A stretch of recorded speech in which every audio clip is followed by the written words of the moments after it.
Good morning guys. So karon maghimo ko og pagkaon ng high protein sa akong mga hamster. So inerton ang maintenance ko sa tumingiton og ilahang pagkaon nga na Galimax 21 o slasher.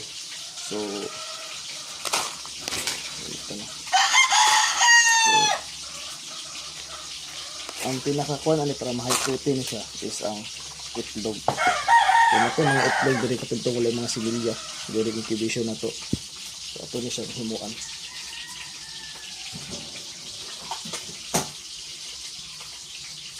Nato na sila. Do ka bukit itlog.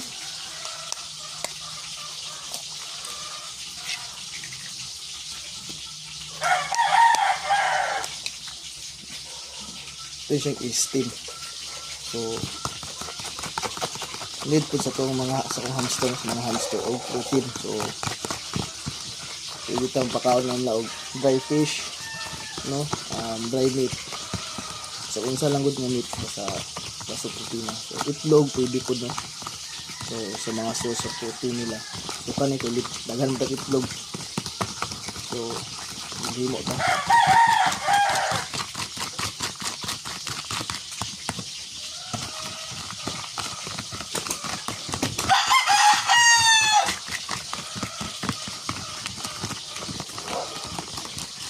So muna itong food mixture, no? Enerton, slasher o katong Galimax 21. Mga maintenance. Ang maintenance yung mga pagkaon sa itong hamster is kaning Galimax 21 nga na slasher.